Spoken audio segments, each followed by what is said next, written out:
GW Fins and Chef Tenny have been with Big Fish TV since we started. That's nearly 15 years. Chef Tenny's gone from catching them and cooking them to now he loves diving down to where they live and getting them for you as fresh as he possibly can. Let's head into the kitchen and see what Chef Tenny's up to today.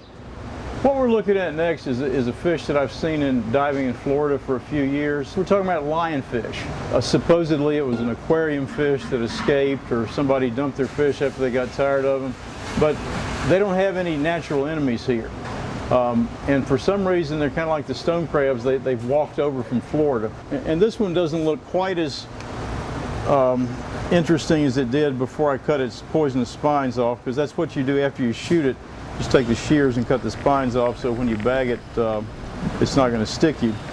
Really, I think the only way that they're harvested is with a hand spear. I was using just a little Hawaiian sling, a little baby one. I had intended to go out and shoot the giant gun for the giant fish, but that type diving is still a little bit above my grade. So, now the good thing about them is they're great to eat. And anybody that dives, whenever you see one, it's considered good citizenship to kill it. And you know, being Louisianians, anything we kill, we're going to eat. So, and I'm going to do a whole fried preparation with this. It lends itself real well to that. So I'm just going to take it and score the meat down to the bone. All right, we're going to make a quick beer batter to fry our lionfish in. And this is, every cook in the world knows how to do this.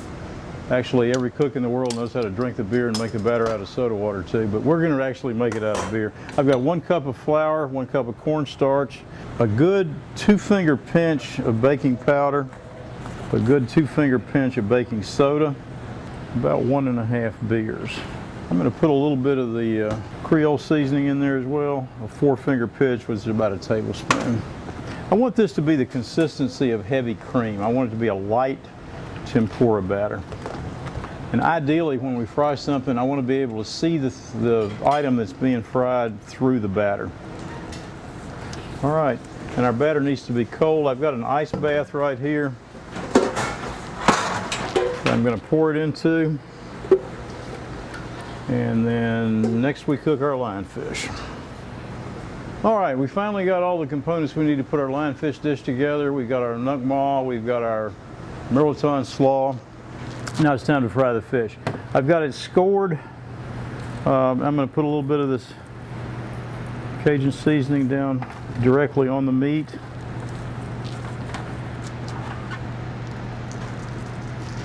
And then I'm going to dust it in flour.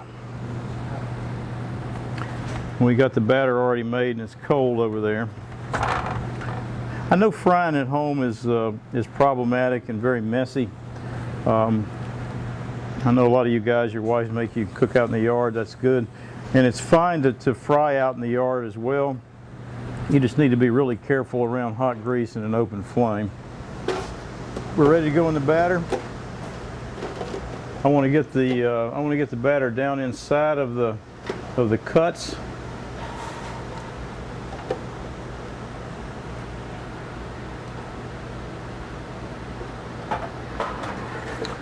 I've got this grease on about 350 degrees, and I'm going to hang on to the tail. I want to swim it through the grease, because when you're using a wet batter, sometimes it'll go to the bottom and stick.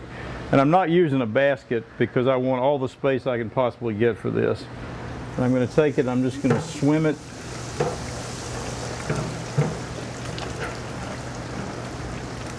through the grease for a second before I let go of it.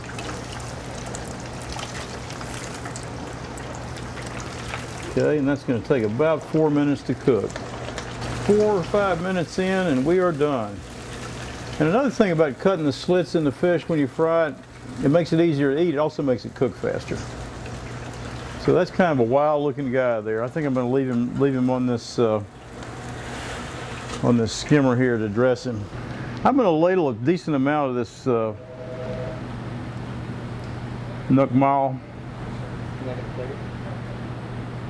right over the top.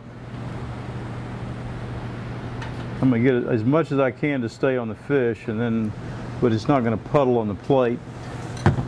I've got some fresh cilantro and some really nice fresh basil that I just picked this morning out of my I guess I can call it a rooftop garden. That's sort of what it is.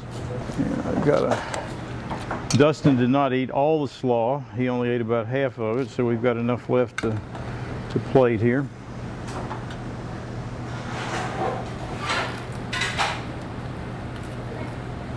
So, Louisiana oil rig lionfish.